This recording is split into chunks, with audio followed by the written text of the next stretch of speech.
विरोधात देवेंद्र फडणवीस बोलतायत। 20 पासूनचा हा सगळा इतिहास आणि या बीडीडी चाळींनी अनेक सामाजिक आंदोलनं बघितली, राजकीय आंदोलनं बघितली, स्वातंत्र्याची चळवळ बघितली।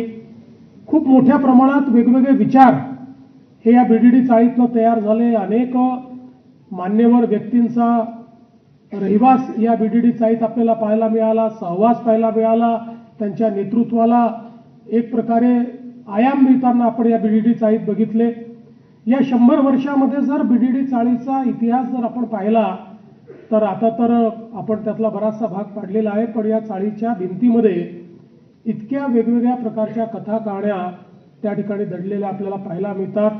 अनेक परिवारांचं दुःख, त्यांचे आनंद हे त्या ठिकाणी दडलेले पाहायला मिळतात। अनेकांच्या जीवनामध्ये झालेली प्रगती आपल्याला पाहायला मिळते।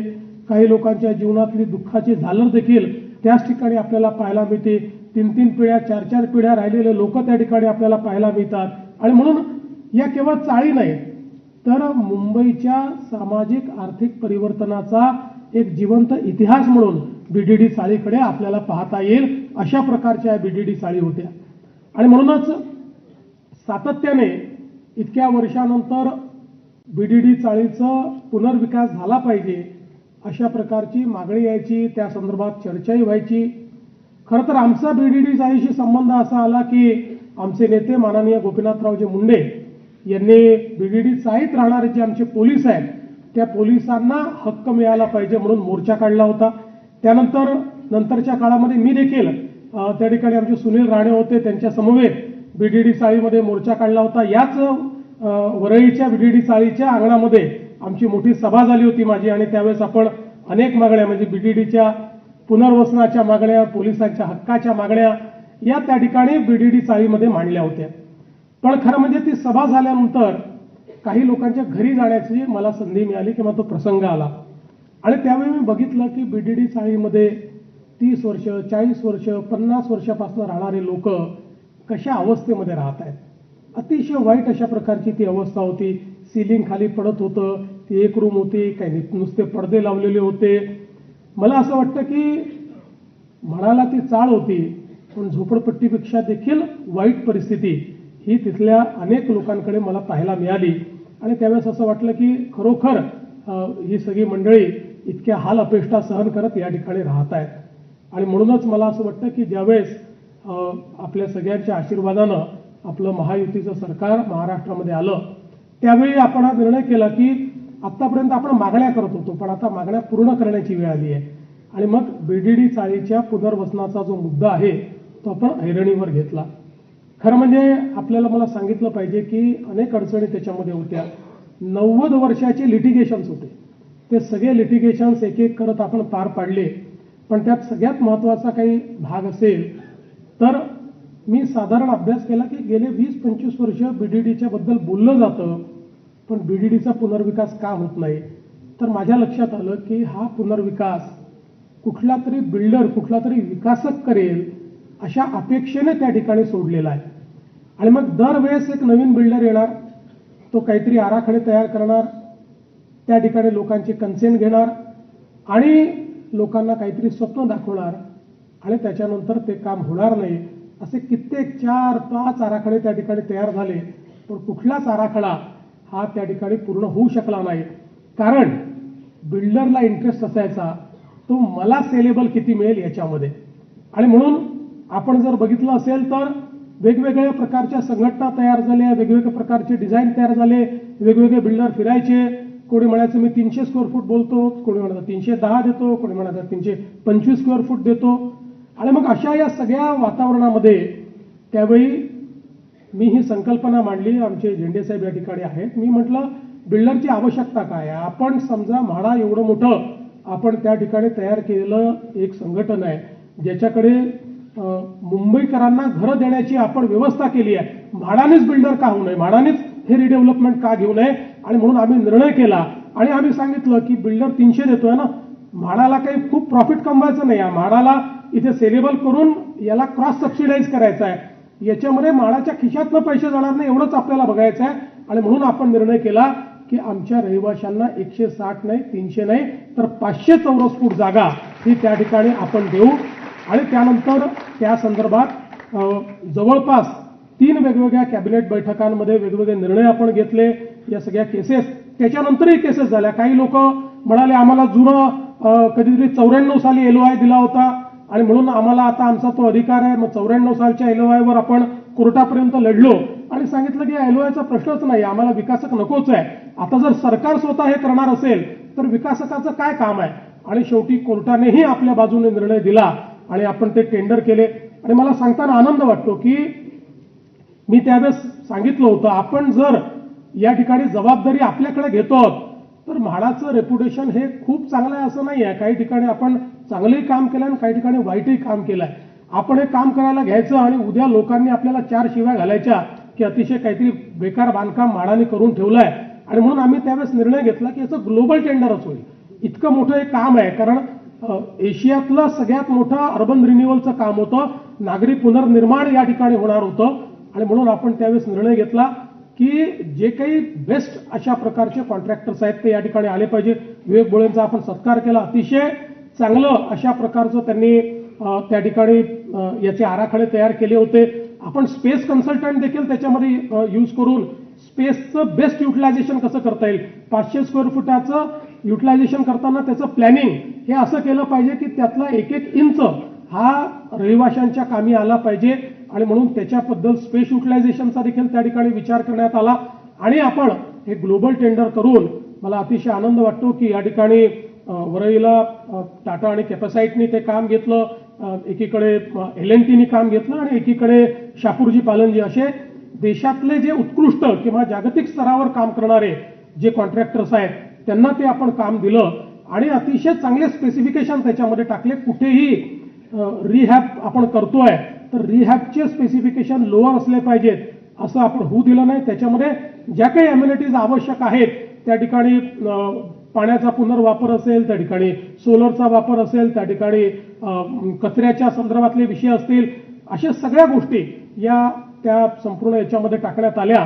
आणि त्यानंतर आपण मला आठवतं की जवळपास 22 एप्रिल 2017 रोजी आपण सगळे त्याचे टेंडर करून त्याचा वर्क ऑर्डर करून त्याचं आपण भूमिपूजन केलं होतं आणि कामाची सुरुवात केली होती. अर्थात त्याच्यानंतरही अडचणी सातत्याने येत राहिल्या. शिंदे साहेबांनी सांगितलं कशा कशा प्रकारच्या अडचणी आल्या, त्याच्यावर मी काही फार बोलणार नाही. पण हे निश्चितपणे सांगतो की त्यातल्या ज्या काही अडचणी राहिल्या होत्या सगळ्या ते शिंदे साहेब मुख्यमंत्री झाले आणि मला उपमुख्यमंत्री आणि गृहनिर्माण मंत्री म्हणून त्या ठिकाणी पुन्हा संधी मिळाली. पुन्हा मी बैठका घेतल्या, त्यातल्या काय अडचणी होत्या त्या दूर केल्या, त्या सगळ्या अडचणींवर मार्ग काढला. आणि शिंदे साहेबांनी देखील त्या ठिकाणी सांगितलं की आपल्याला हे वेगाने करायचं आहे, त्याच्यामुळे जी काही त्याच्यामध्ये आपल्याला काही अधिकता करायची असेल, काही म्हाडाला 2 पैसे जास्त खर्च करावे लागले तरी त्याच्याकडे दुर्लक्ष करा, पण हे काम आपल्याला वेगात केलं पाहिजे. आणि अत्यंत वेगाने त्या कामाची सुरुवात आपण केली. आणि आज मला अतिशय आनंद आहे की जवळपास 550-560 लोकांना आपण या ठिकाणी चाव्या देतो. नोव्हेंबरमध्ये 2री डिलिव्हरी करू, डिसेंबरमध्ये 3री डिलिव्हरी करू आणि एकूण एकट्या वरईच्या साईटवर मला वाटतं जवळपास 9-9.5 लोकांना या ठिकाणी आपण घरं देणार आहोत आणि एकूण 14,000 लोकांना आपण ही घरं या ठिकाणी देणार आहोत. मला खरं म्हणजे आता बोरीकर या ठिकाणी आहेत. या सगळ्या प्रवासामध्ये त्या काळामध्ये माझे खासगी सचिव होते बोरीकर, त्यामुळे त्यांचे अतिशय जवळून संबंध त्याही काळामध्ये या संपूर्ण प्रकल्पाशी आला होता. पण मला असं वाटतं की हा संपूर्ण प्रकल्प करत असताना अनेक लोकांनी त्याच्यामध्ये खूप हातभार लावलेला आहे, अनेक लोकांनी मदत केली आहे. शेवटी अशा प्रकल्प होताना काही मोर्चे होतात, काही अजून वेगवेगळ्या गोष्टी होतात, पण त्यावेळी ज्या ज्या अडचणी आल्या त्या अडचणीतनं आपण मार्ग काढला. आमचे किरण शेलार या ठिकाणी आहेत, ते माझ्याकडे 3-4 वेळा डेलिगेशन घेऊन आले, काही बदल त्यांनी सुचवले, तेही आपण त्या ठिकाणी मान्य केले. आणि मला असं वाटतं की शेवटी आपण समाजाकरता करत असताना किमान आमच्या महायुती सरकारचं नेहमीच अशा प्रकारचं काम राहिलेलं आहे की समाजाकरता आपण करतोय तर कुठे आडमुठी भूमिका घ्यायची नाही. एखादी गोष्ट जर बदलावी लागली, एखाद्या गोष्टीत रिलॅक्सेशन द्यावं लागलं तर ते रिलॅक्सेशन दिलं पाहिजे, अशा मताचे आम्ही सगळे असल्यामुळे आज मला असं वाटतं की अतिशय महत्त्वाचं हे काम या ठिकाणी झालेलं आहे. आणि मला याही गोष्टीचा आनंद आहे की आमचे नेते गोपीनाथरावजी मुंडे यांचं जे स्वप्न होतं की पोलिसांना त्या ठिकाणी घर मिळालं पाहिजे, आज ते पोलिसांनाही हक्काचं घर आपण या BDD चाळीमध्ये या ठिकाणी देतो आहोत. आणि त्याच्याकरता सरकारने 50 लाख दर ठरवला होता, पण शिंदे साहेब मुख्यमंत्री झाले, पोलीसवाले आले, शिंदे साहेबांनी म्हटलं नॉमिनल 15 लाख रुपये, आणि 15 लाख रुपयात आमच्या पोलिसांना त्या ठिकाणी हे मालकी हक्काचं घर मिळत आहे. ही पण मला असं वाटतं की अतिशय आनंदाची गोष्ट आहे. आज खरं तर आपण बघितलं तर ही एक आपल्याला या संपूर्ण बीडीडी चाळीमुळे एक नवीन पद्धती लक्षात आली की आपण अशा प्रकारचा पुनर्विकास हा केवळ विकासकाच्या अंगावर टाकून चालणार नाही, हा आपण करू शकतो. आज बीडीडीत आपण अनेक लोकांना भाडी ॲडव्हान्समध्ये दिली, तर लोकांनी देखील सहकार्य केलं, लोकांनी ते खाली केलं. बिल्डर भाडेही देत नाहीत, अनेक वेळा अनेक अडचणी तयार करतात, आणि म्हणून मग आता या पॅटर्नवर मुंबईमध्ये जो खरा मुंबईकर आहे, आमचा मूळ मुंबईकर आहे, 3-3 पिढ्यांपासून राहतो, त्याला कुठेतरी तो नाला सोपाऱ्याला राहायला चाललाय, तो कुठेतरी अजून ठाण्याच्या पलीकडे राहायला चाललेला आहे, तो कर्जतला राहायला चाललेला आहे, असं न करता आमच्या सरकारने कायम ही भूमिका ठेवली की या मुंबईकराला या मुंबईमध्येच घर मिळालं पाहिजे. त्याच्या हक्काचं घर आहे, त्याच्या श्रमांवर ही मुंबई उभी राहिलेली आहे. त्यांनी कुठेतरी जायचं आणि धनदांडग्यांनी येऊन राहायचं असं चालणार नाही, अशा प्रकारचा निर्णय आपण केला. आज आपण पाहू शकतो अभ्युदय नगर सारखा आपला अतिशय जुना सगळा मराठी माणसाचा जो सगळा भाग आहे, आता त्याच्या रिडेव्हलपमेंटला आपण या ठिकाणी मान्यता दिली. त्याचे टेंडर्स आपले चाललेले आहेत, जीटीबी नगरचे टेंडर्स आपले झालेले आहेत. आता पीएमजीपी अंधेरीचा देखील आपण निर्णय त्या ठिकाणी करतो आहोत. वेगवेगळ्या जवळपास या ठिकाणी म्हाडाच्या ज्या 56 वसाहती आहेत, या वसाहतींमध्ये अनेक अशा प्रकारच्या जुन्या ज्या वसाहती आहेत त्याला या पद्धतीने रिडेव्हलप करण्याचं काम आपण करतो आहोत.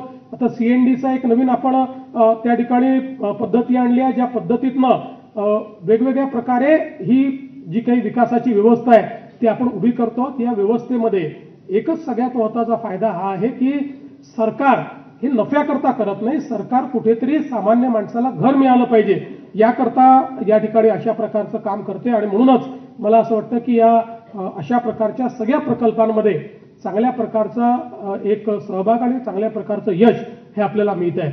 धारावीच्या संदर्भात देखील आपल्याला कल्पना आहे की अनेक वर्ष म्हणजे कधीतरी पंतप्रधान राजीव गांधी आले होते, त्या काळामध्ये धारावीच्या संदर्भात राजीवजींनी सांगितलं आणि आम्ही आता पुनर्विकास करणार अशा प्रकारचा विषय झाला, पण काही त्याच्यामध्ये झालं नाही. पण आपण 2014 मध्ये सरकार आल्यानंतर धारावीच्या संदर्भातले सगळे निर्णय घेतले, त्याचं टेंडर केलं, मग ते टेंडर मध्यंतरीच्या आघाडी सरकारने रद्द केलं. ठीक आहे, त्याचे काय कारण असतील, पुन्हा शिंदे साहेब आले, पुन्हा आपण नव्याने त्याचं वर्किंग केलं, पुन्हा टेंडर केलं.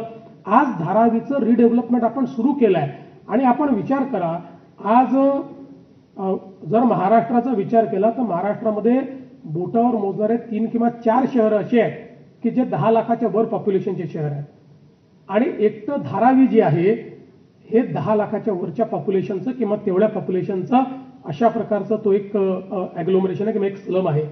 आज त्याचा पुनर्विकास करणं म्हणजे अक्षरशः एक नवीन शहर बसवणं आहे, आणि अतिशय चांगल्या पद्धतीने. आणि धारावीचा पुनर्विकास करताना आम्ही हा निर्णय केला की पात्र अपात्र विषयच ठेवायचा नाही, कारण शेवटी इतक्या मोठ्या प्रमाणात अपात्रांना जर आपण काढलं, कुठेतरी जाऊन झोपडपट्टीच बसवणार, त्यापेक्षा त्यांना आपण कोर्टाची अडचण होती तर कोर्टातनं मार्ग काढून त्यांनाही आपण रेंटल हाऊसिंगमध्ये घर देऊ आणि 12 वर्षाने ते घर त्यांच्या नावाने करू, अशा प्रकारे सर्वांना पात्र करून आज धारावीचं काम आपण सुरू करतो. आणि धारावीमध्ये सगळ्यात महत्त्वाचं हे आहे की जो पात्र आहे त्याला त्याच ठिकाणी पूर्ण आपण त्याचं पुनर्वसन करतोय, त्याला चांगल्या प्रकारे त्या ठिकाणी सगळ्या सुविधा देतो.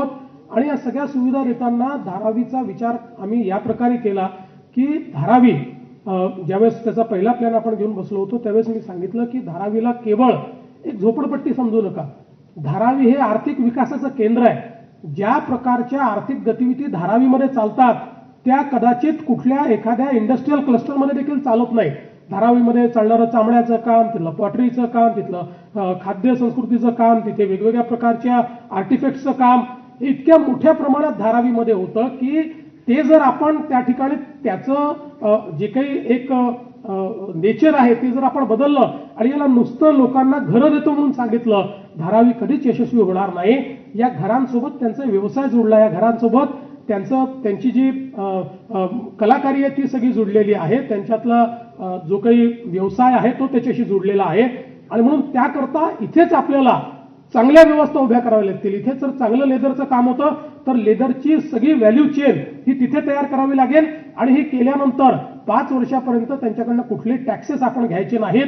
त्यांना मोफत अशा पद्धतीनं त्या ठिकाणी म्हणजे आपला जो काही त्या ठिकाणी जीएसटी वगैरे आहे त्यातनंही सूट द्यायची अशा प्रकारचा निर्णय आम्ही केला आणि त्यामुळे आज केवळ एक धारावीच्या रिडेव्हलपमेंटमध्ये केवळ एक स्ट्रक्चर उभं होणार नाही आहे, तर धारावीमध्ये एक अतिशय व्हायब्रंट अशा प्रकारची औद्योगिक वसाहत देखील उभी होते, जी औद्योगिक वसाहत खऱ्या अर्थानं हजारो लोकांच्या हाताला काम देणार आहे आणि हजारो लोकांचं जीवन देखील त्या ठिकाणी बदलणार आहे.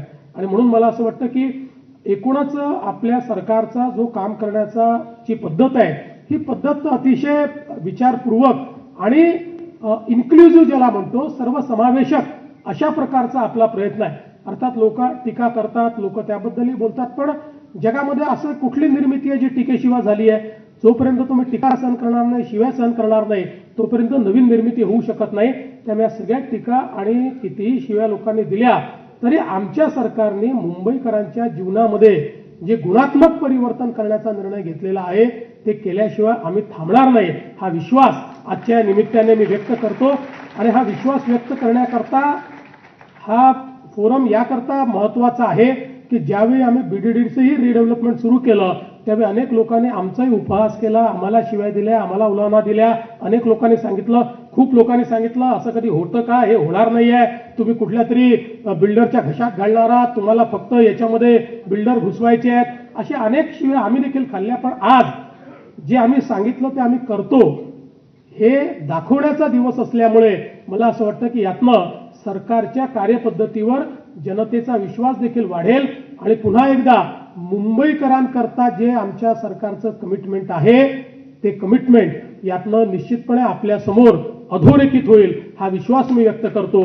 आमच्या ज्या ज्या लोकांना आज चाव्या मिळालेल्या आहेत त्या सगळ्यांना मी मनापासून शुभेच्छा देतो. अजितदादांनी उत्तम सल्ला दिलाय की घरं विकू नका.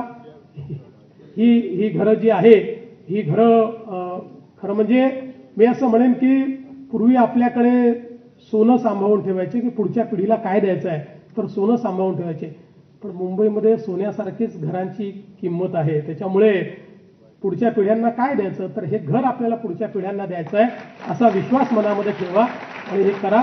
आणि दुसरी सूचना जी आमच्या शिंदे साहेबांनी दिली आहे ती अतिशय गांभीर्याने आपण सगळे मिळून विचार करू की आमच्या केवळ भावाच्या नावाने नाही, बहिणीचं आमच्या नाव त्याच्यावर आलं पाहिजे असा गांभीर्याने विचार निश्चितपणे आपण त्या संदर्भात करूया. मी पुन्हा एकदा सर्व अधिकाऱ्यांचं आणि ज्या ज्या लोकांनी या बीडीडीच्या निर्मितीमध्ये त्या ठिकाणी मदत केली त्या सगळ्यांचे आभार मानतो. आणि यानंतर आपण पुढच्या बातमीकडे वळूयात. 2024च्या लोकसभा निवडणुकाच रद्द झाल्या पाहिजे